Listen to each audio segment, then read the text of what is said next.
Good evening, everyone, and my name is DJ, and welcome to Austin's Anfield Angle, Episode 8, your AAA grade Liverpool FC podcast where passionate Copites resonate. Um, and we are live once again from Austin, Texas. It's been a big week for us here. We had our first live match viewing event last week. We were in BD Riley's in Austin in Mueller.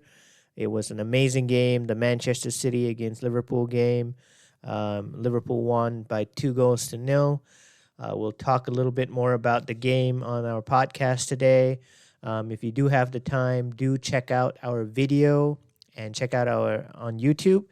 So the video is uploaded on YouTube. We have an Instagram page with a reel of the highlights from that as well.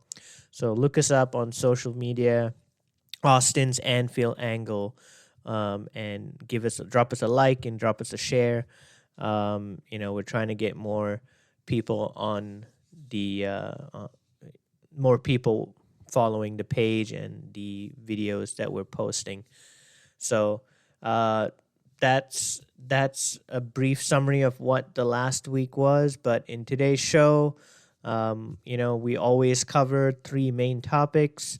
So in the first part of today's show, we'll be covering the Manchester City against Liverpool game at Anfield, where Liverpool won by 2-0. We'll take a bit more of a deep dive on that, post-game reactions, some conversation topics, some interesting views on what happened on the day. And then, of course, we're going to have the discussion about the midweek game that happened against Newcastle. That was at St. James's Park, where Liverpool drew 3-3 with Newcastle. That was a very, very entertaining game. We'll talk a little bit more about that. And lastly, we will cover the preview to next weekend's game, which is the Merseyside derby, Everton against Liverpool. Big game once again for Liverpool, and we're very excited to take a look at what to expect from Arne Slot's group. So let's get right into it then, and let's dial into the conversation about Liverpool 2, Manchester City 0 at Anfield last weekend on December 1st. All right. So goals from Cody Gakpo and Mohamed Salah from the penalty spot were enough to seal a 2-0 win for Liverpool that day. Liverpool came out from the very first minute, and they were raring to go. They were high-intensity pressure from the first minute all the way. They were pushing and pinning Manchester City in their own half. We had a little bit of a different setup. We had Connor Bradley was injured, so Trent Alexander-Arnold came back into the starting 11 for that. We did go with Luis Diaz as playing a center forward instead of the left wing. We put Cody Gakpo on the left wing, and Mohamed Salah, of course, retained his place on the right wing. I think, personally, that's the best attacking trio we have, just because I personally feel that Darwin Núñez is a great player, but he does not have the right conversion rate, where he tends to waste a lot of chances.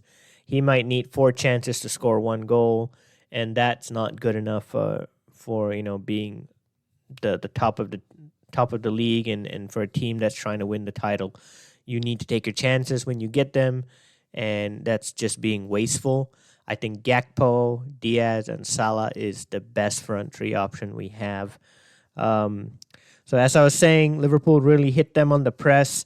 The midfield three of Szoboszlai, Gravenberch, and McAllister were outstanding, especially Dominic Szoboszlai.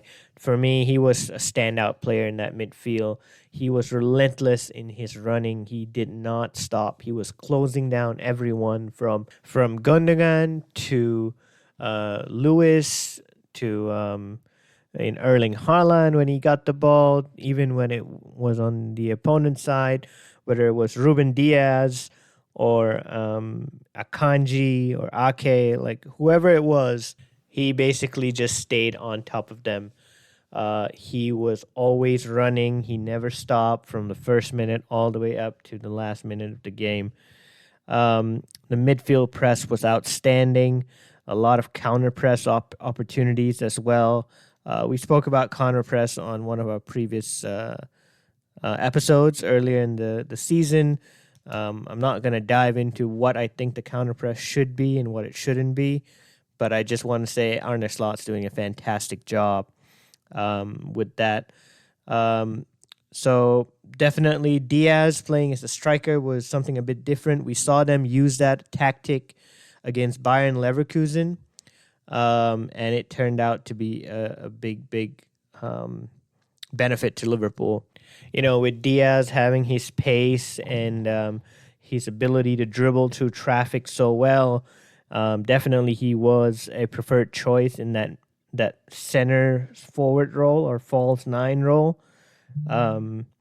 It's definitely not something we would normally see, but I think it's something that Slot might want to use in future games.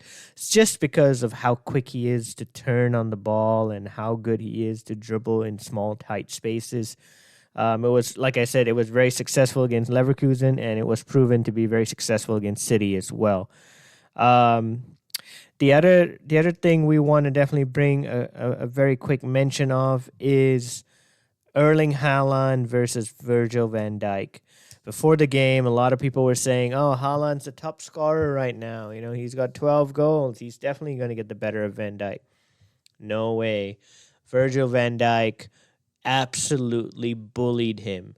He was on top of Erling Haaland the entire game. He didn't even get a sniff of a chance. He was so strong, he was so powerful, and he was so dominant in the air, winning every possible header. There was one moment I remember a long pass came across field looking for Haaland.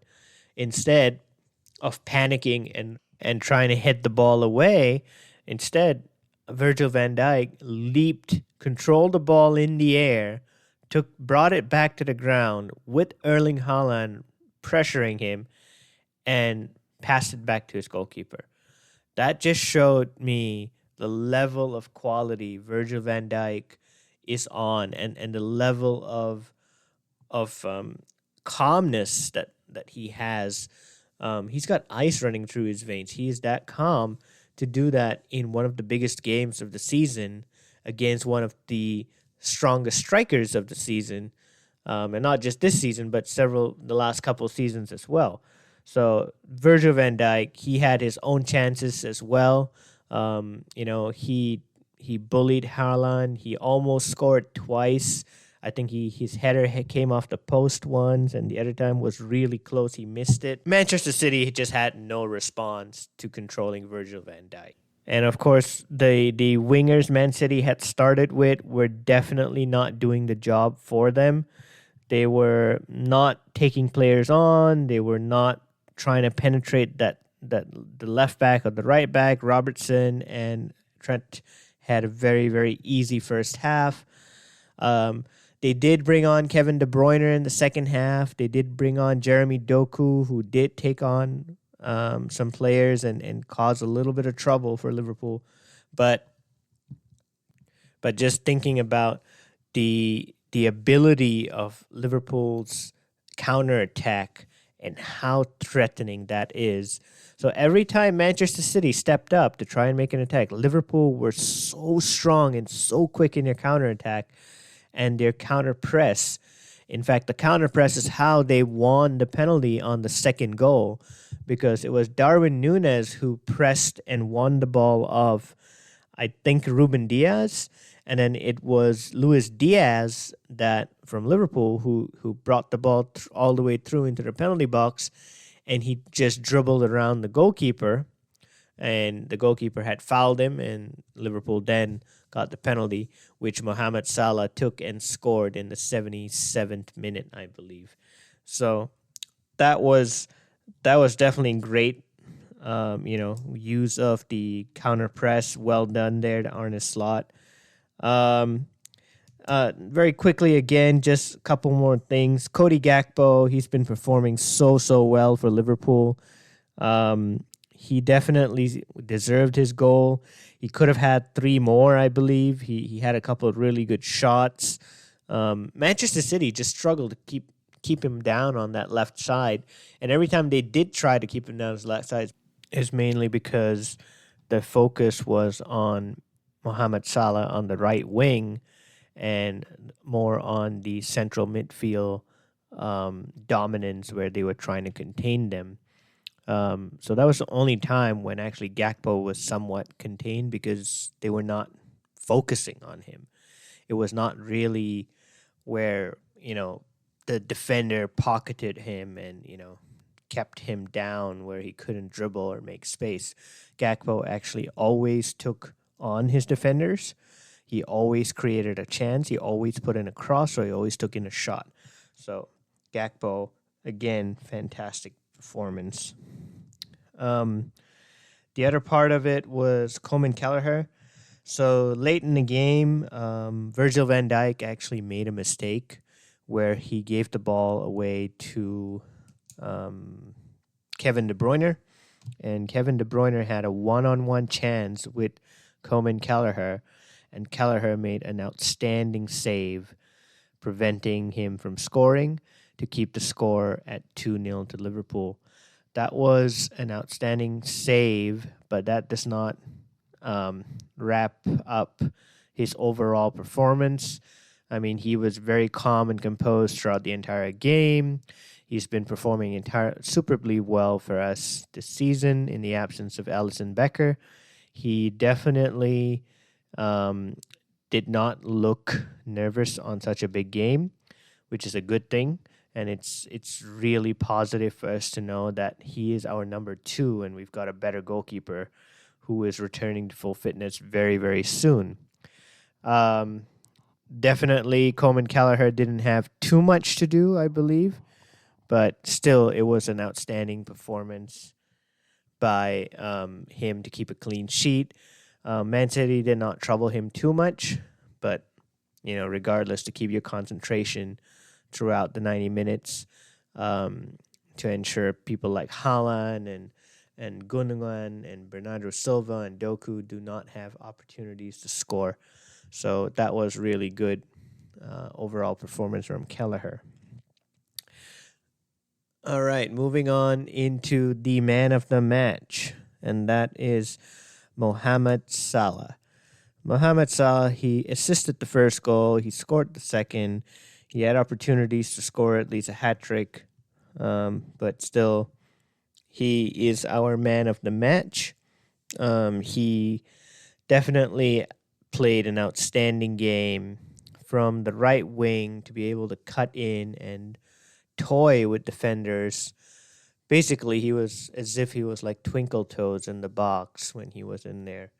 He had fantastic composure, calmness, his vision. I've noticed one thing he's been doing really well lately is that left foot, outer foot cross where he puts the ball into the box.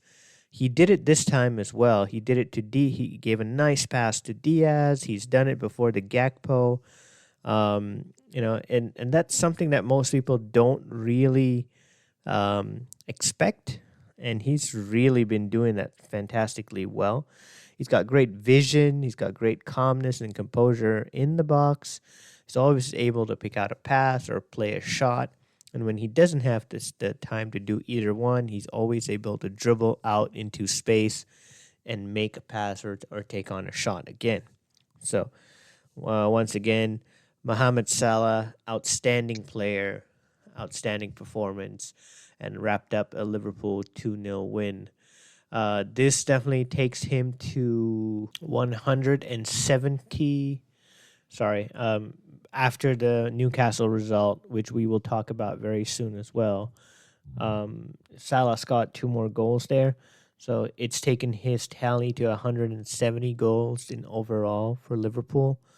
He is, I think just behind Erling Haaland by 1 goal, where he's now got, at the time he was on 11 goals, but now he's on 13. And that means that now Mohamed Salah is the leading goal scorer in the Premier League this season with 13 goals so far. He's ahead of Erling Haaland by 1 goal. And this is definitely some fantastic form Mohamed Salah is in, and we really hope that his form continues. There's a lot of talk about contract extensions and potentially Salah leaving next season and all these rumors that are flying around. Personally, I think from some very strong resources I've heard that the player and the manager and their agent, they've all had separate conversations and there's discussions happening in the background. Um, I don't know if it's going to get ironed out this week, but definitely very likely to be resolved by the end of the year. You know, and my gut feeling is Liverpool might give him a 2-year extension instead of a 3. It might be a decent salary, and I don't think he will leave Liverpool at the end of the season. But that's just my gut feeling, and you know, hopefully it's right. Right, I think we all would want to see Mohamed Salah stay and play in the Premier League for a couple more seasons, especially with how entertaining he is. Right. Okay, so that's the Mohamed Salah portion. He's always been performing so well recently, and he's done this season after season from the time he's come in. He has become Liverpool's go-to man to help, get them out of trouble, rescue them from a game when they're trailing or when they need a goal desperately. So well done there, Mohamed Salah, and I really hope he stays and continue performing at this highest level with Liverpool. Very last bit about the Man City game is let's talk a little bit about Man City. Manchester City, Pep Guardiola's reaction. They have lost 6 games in a row now. There's a lot of frustration setting into the Man City camp. And a lot of us are looking at it and we're thinking, Pep Guardiola, maybe he's sort of lost the momentum or he's lost the plot a little bit. There was a little bit of a moment at Anfield where the fans were chanting that he would get sacked in the morning. And his response was he showed indicating using his hands the number 6, where he's just highlighting he's won 6 Premier League titles in the last 7 years, which is an outstanding record. But personally, I feel, Manchester City have some issues with their financial fair play rules compliance, and I have a gut feeling that they might be found guilty and probably stripped of a few titles if that is true. Again, that's just my gut feeling. I'm not saying that will happen. Just don't quote me on that one if it does, right? So Pep Guardiola, his reaction, it just clearly just shows that the pressure is starting to get to him. There's starting to be some cracks in the Man City armor. It is starting to look like Man City need to recover. And even if they do recover, it doesn't guarantee that they would be in the top 4. I believe Chelsea and Arsenal have got significantly stronger squads, or at least higher performing squads that would get them in there. The Man City midfield has been a little leggy. They're missing some key players.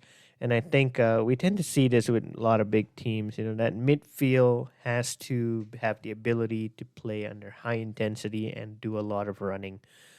We saw that with Klopp's team a few years ago when Liverpool finished 5th. And that was basically, when Henderson, Wijnaldum, Fabinho, they were, on a trajectory where their legs were starting to go a little bit and the intensity was dropping. They needed younger players to do more running in there. And I think that's what's happened with City because they had Kovacic, they had Gundogan, they got De Bruyne back. They've got Bernardo Silva and all these guys who are really great players. But, I think Rodri was a little bit more energetic in the midfield, and he had some legs and the tactical awareness, mental awareness to play that number 6 role. Without him, these other guys don't have the freedom to do what they want and what they can do best, which is probably another reason to why they keep losing several games consecutively, and the fatigue is probably kicking in now. Most of these players did play in the European Championships over the summer.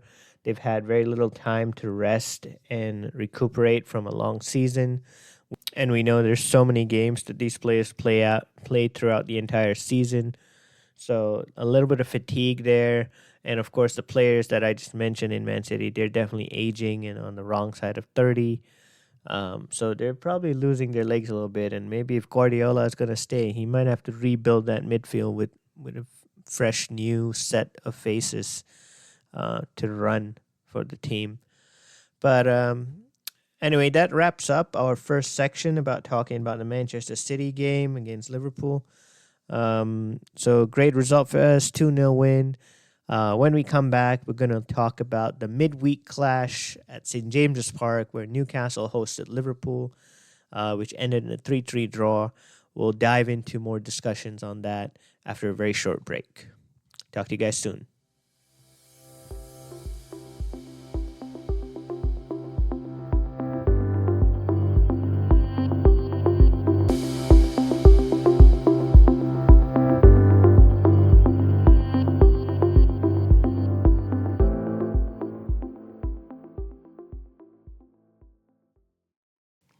All right, guys, welcome back to the show.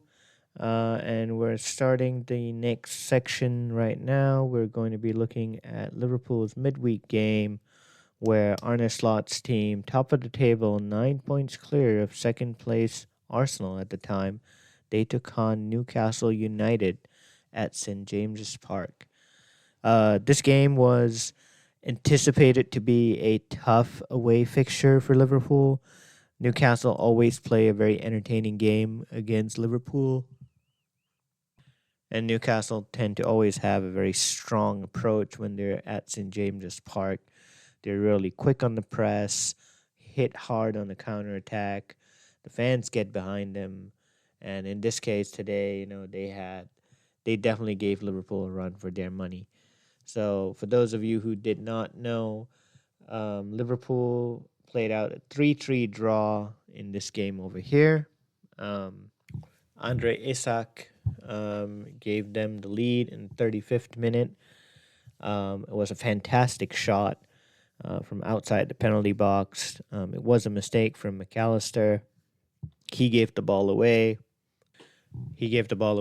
Isak took it on, and before Van Dijk could regain his positioning and footing, Isak took a shot from outside the box, and then next thing you know, it was 1-0 to Newcastle.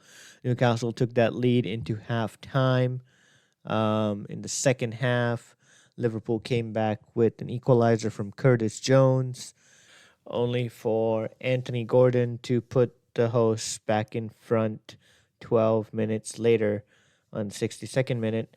Mohamed Salah then came back in the 68th minute with an equalizer to make it 2-2. And in the 83rd minute, Mohamed Salah scored another great goal on the turn. He made a volley with his back-facing goal, and he scored, making it 3-2 to Liverpool. Liverpool had to see out the final 7 minutes of the game, but eventually, due to some unfortunate circumstances and decision-making, Coleman Kelleher, who had a decent game all game long, even though he conceded a couple of goals, he had to make a routine save from a misplaced free kick from outside the penalty box. It was a poor cross, and he chose to let it go. And assuming the ball would go out for a goal kick, unfortunately, before it crossed the line, Fabian Schär from Newcastle managed to get a foot on it and put in a controlled shot back across the face of goal into the back of the net, making it 3-3 in the 90th minute. So if you ask me, yes, it was 3-3. It does seem like a fair result. Liverpool did not dominate as how they had dominated previous opponents, and Newcastle definitely deserved something from the game. So I think 3-3 is a fair result. What do I think? What happened? What went wrong? Liverpool definitely underestimated their opponents a little bit. Newcastle United knew that Liverpool were a little bit overinflated with confidence given the last couple of weeks. Um, they took advantage of that, and Newcastle came out with their guns blazing. And I mean, even with the players that Liverpool had, they had a bit of a makeshift defense with Jarrell Kwanzaa coming in for right back, Joe Gomez filling in for the injured Ibu Kanate. I do note McAllister picked up a yellow card, meaning this is his fifth yellow of the season so far. This means he will have a one-match ban to serve. Most likely that match will be against Everton, which is the Merseyside derby over the coming weekend. It will be a bit of a bummer to not have him in the team for that big game. Regardless, I think good timing that we have Harvey Elliott coming back. We've got Curtis Jones. Wataru Endo could probably step in and put in a shift. So it'll be interesting what Arne Slot decides, but I believe we won't miss him too much if it's just one game. So, yes, again, 3-3. I think Liverpool were the luckier team to get away with the point. Newcastle have been very, very strong in this entire season.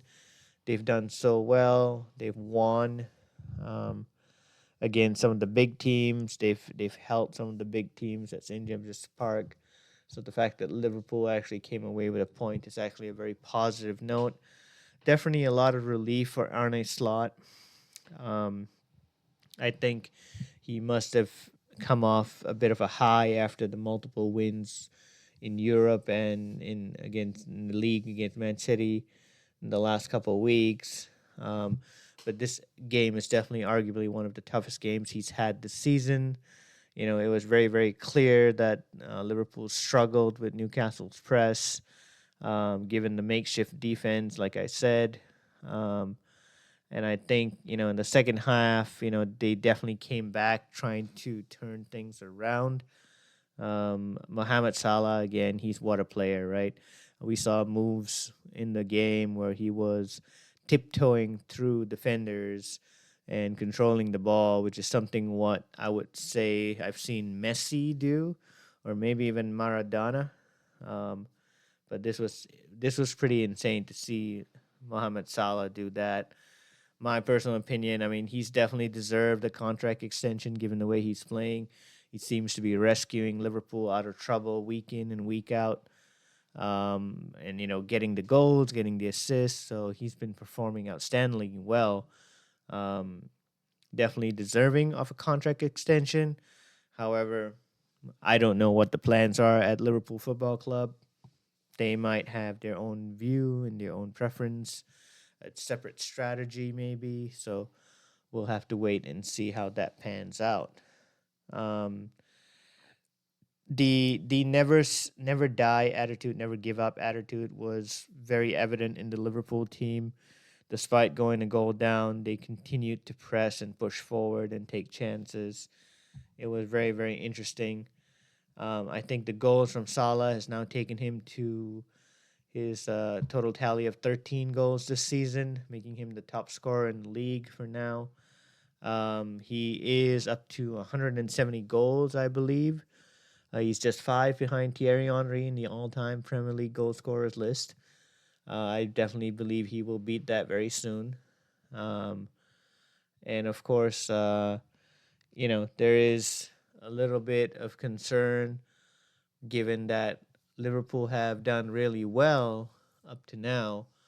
But although they've got quite a few points ahead of the team in second, it doesn't mean they should get complacent and underestimate future opponents. This is a perfect example. Newcastle United St. James's Park is a tough place to go to and win.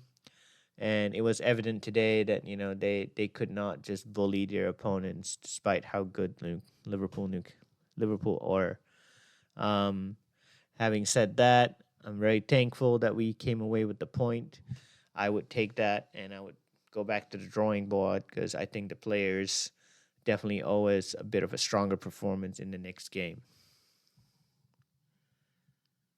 And while we have the opportunity to just talk about a little bit more, I just want to highlight um, Darwin Nunez. His performance has been quite poor lately. Don't get me wrong. When I say poor, I don't mean in the sense of the level of effort and intensity that he puts into every shift. But what I'm trying to say is, as a striker, your role and your responsibility is to score goals. That's it.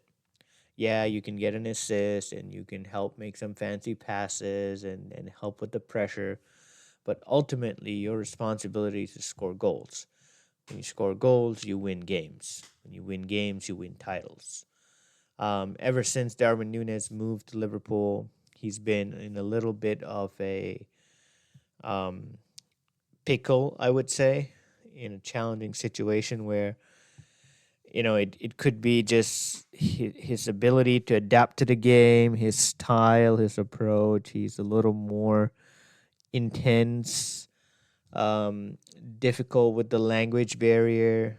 Um, he's a wonderful player, but when it comes to composure in the box, he seems to miss all the easy chances, and he struggles to score the hard like he struggles to score the easy chances, and he does pull off the impossible goals. He had a chance against Manchester City. He had chances against Newcastle United. He failed to take his chances, and he has definitely put himself into a little bit of a disadvantage in his conversion rates. Arne Slot will definitely be taking note of that. Maybe that's why we've seen Luis Diaz be played in that center forward role. Diego Jota is coming back, so he might regain his spot in there. Nunez is a great player with pace and intensity, but he's lacking that final bit to score and finish. So hopefully something changes. If not, I won't be surprised if Nunez actually departs next summer. So again, that's just my feeling here at Austin's Anfield Angle, but hopefully, he stays and he improves and gets better. Okay then. So that brings us to the next break. We're gonna take a very short break now. Uh, and after catching our breath, we're gonna come back and we're gonna look at the Merseyside derby at Goodison Park this weekend. It's a very very early kickoff, so try and catch it if you can. It will be at 6:30 a.m. Eastern Time Zone. I'm sorry, Central Time Zone.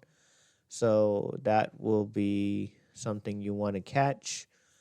So until then, we're going to take a short break. When we come back, we'll talk more about the preview to that game. So talk to you in a couple of minutes.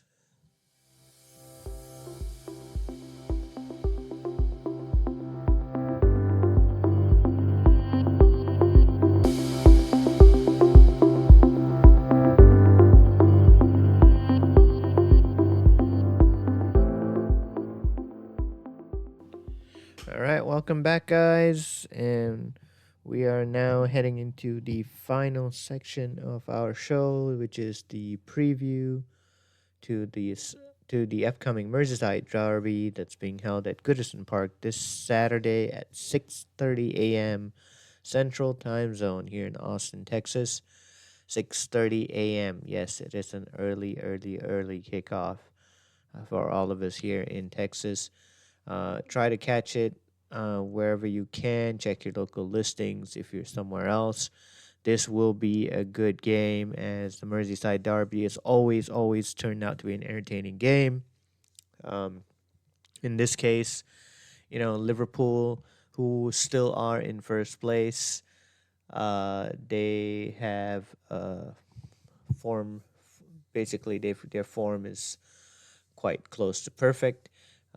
Four wins and a draw. The latest draw coming against Newcastle United. Um, that was their last five games on the roll. Everton, on the other hand, have been a little bit poor. They are in 15th place in the league. They were winless in the last four games until their final game they just played, which they won. Uh, that makes it, they did win their last game, but the games before that they were on a winless streak for approximately 4 or 5 games. They've only won 3 games all season, five draws and 14 and six losses, putting them on 14 points. They are in 15th place, not too far from the relegation zone. I know Sean Deitch would definitely want to get a win tomorrow. Liverpool, on the other hand, would have their own agenda, assuming they were unsatisfied with the result over the midweek fixtures with Newcastle, meaning they would come out guns blazing, trying to beat Everton as strongly as possible. Um, what does this mean, right? Um, I mean, Merseyside derbies, they're always special in their own way. Everton will definitely be right up for this, after their big win against Wolves. Liverpool will definitely be wary not to get sucked into the occasion too much. Form typically goes out the window in these kind of derby games. It will be fiercely fought. You might even see a red card or two. Um, and I think both teams want the win as desperately as everyone else. Um, of course, for Liverpool, a couple injury concerns. Konate's out. McAllister is suspended.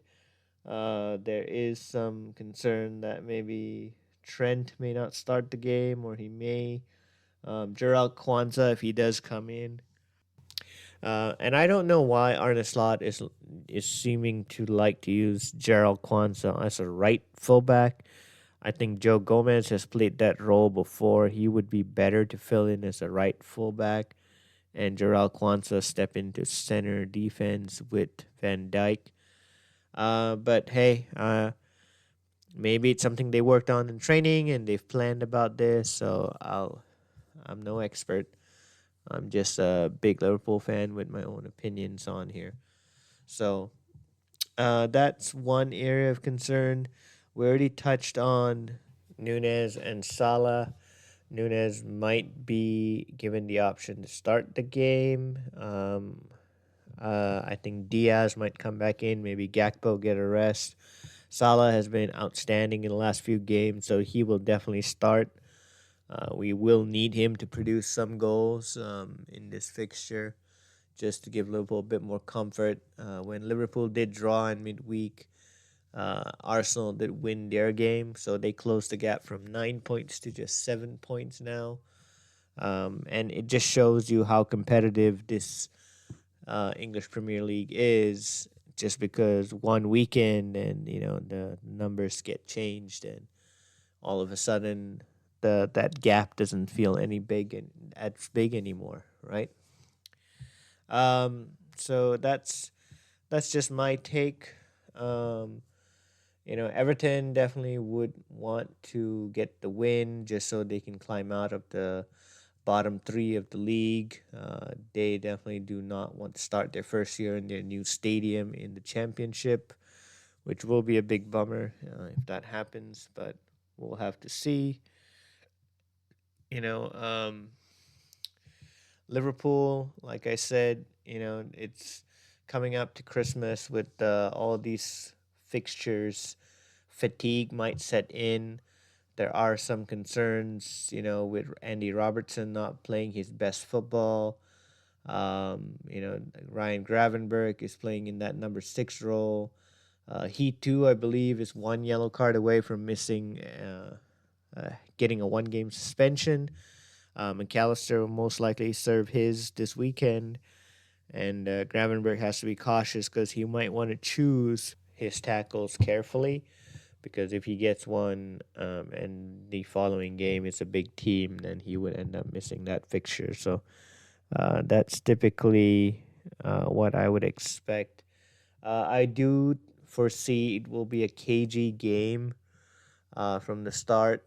Both teams would not want to lose. I expect both teams to be a little more cautious. Just try to anticipate their attacks, their counterattacks, the flow of passing, just so they can close down those channels. Liverpool will definitely be more prepared, given that they had that little midweek draw. They would be a little upset. So, so I'm expecting a close game. Liverpool to win by 2 goals to 1. That is my prediction. I do think it'll be a tough game, but I think Liverpool would just edge it. Um, Liverpool have definitely been the most consistent team in the Premier League this season. They have scored the second most goals this season so far with 29, and they have conceded the fewest goals, which is 11 goals this season. Even after a flurry of injuries and having taken out Allison, Diego Jota, and Trent Alexander-Arnold for a few games, and now Kanate, Liverpool's quality and depth has shown through, still picking up crucial results. And there are some games where they don't play very pretty football, but they still manage to win the game. Good examples will be um, a good example would actually be Southampton. They were not the best when they played Southampton, but they still came away with a win. The Newcastle game, they did not play well. They did have a good response in the second half, but because they did not play well, they had to dig themselves out of those holes in the first place. And that's why you had that 3-3 draw as a final result. Um, anyway, so I've touched on what I expect what I expect to see from Liverpool this next game. Arne Slot, typically we know he's going to go with his usual 4-3-3. Ryan Gravenberg might start with Curtis Jones in midfield. I mean, of course, Allison's not ready. Jota, Connor Bradley, Roma Kanate, and Costas Micas all remain unavailable. Chiesa continued his build up on fitness and could be playing sometime if he's lucky.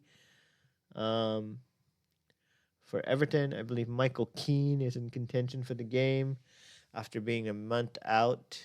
Um, Tim Irobunam, James Garner, and Yusuf Chermiti are all also away and expect to be returning soon. Liverpool have the better odds for the game. Predictions indicate Liverpool to win it by 2 goals to 1. So if you were a betting man, I would advise you to put your money on Liverpool. Regardless, I am not always correct, and I'm open to learn a little more. So maybe I'm not seeing something yet, but my gut feeling says Liverpool will win it by 2 goals to 1, fairly comfortably. All right, so we've come towards the tail end of the show. Something's changed a little bit, and just for y'all that haven't noticed, I used to always include a section where I'll discuss random topics, random discussions about Liverpool players, some hot news at the moment. I just feel like it's not been as effective, and I might be trimming that part out of the weekly shows. I will include those in the live match viewing videos, which I upload on our YouTube channel and also on our Instagram page. So those will be interesting to follow. I I do think that we are also going to look at having more physical interviews. We've got people lined up. Um, and instead of tying in multiple games on a Friday night, we might be looking at releasing multiple sessions the day a game is over. So, for example, if it was a midweek game, we'll issue a recording later that night. We'll try and incorporate video editing and video recording to make it more interesting. So, do bear with us. Like I said, we're still fairly new, we're growing. And, give us a like, give us a follow, share our page, share our videos.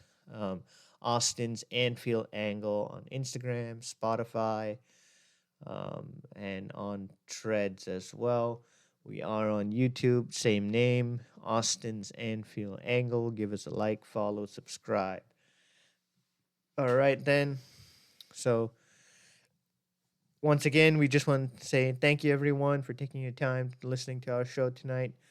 It'll be a little bit of a different show moving forward, shorter sessions, more centrically focused on a specific game that would have just passed or upcoming game. Um, so maybe shorter sessions, maybe 20-minute sessions, but more frequent bursts of these sessions for sure. So um, until we talk again next time, um, this is DJ signing out from Austin's Anfield Angle. Have a good night.